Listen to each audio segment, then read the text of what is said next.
says nobody's perfect. That's a question Don Larson, former pitcher for the New York Yankees, could answer. The date is October 8, 1956. The place, Yankee Stadium, and the World Series is over. Don Larson has just pitched a perfect ball game. No runs, no hits, no walks, and no errors. He didn't do it every day, but Don proved one thing. It's possible to be perfect even in the World Series. And talk about doing it every day, bowler George Billick of Old Forge, Pennsylvania, holds the world's record for perfect games. Believe it or not, he has bowled 17 300 scores sanctioned by the American Bowling Congress. So perfection can become a habit. Let's move to the football field.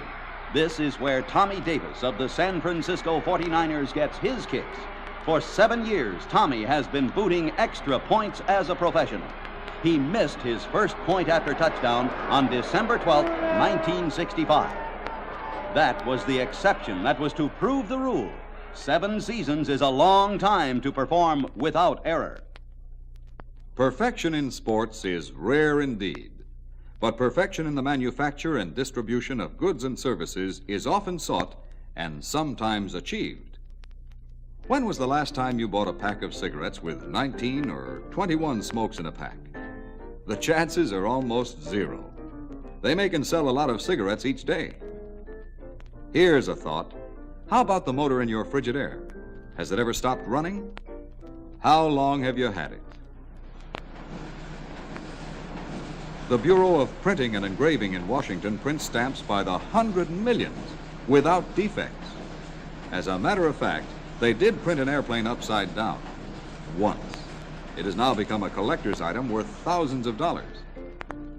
In the world where automobiles are built, the need for zero defects is as great as any. The results for excellence are customer loyalty and real job security.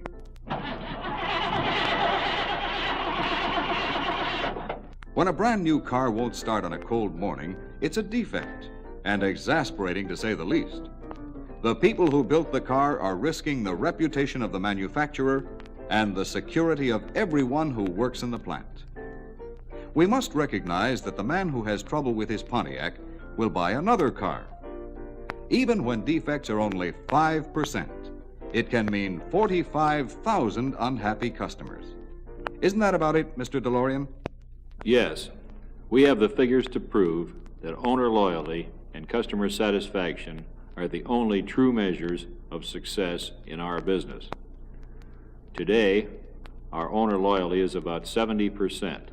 This means that only 7 out of 10 of our past model owners plan to buy another Pontiac.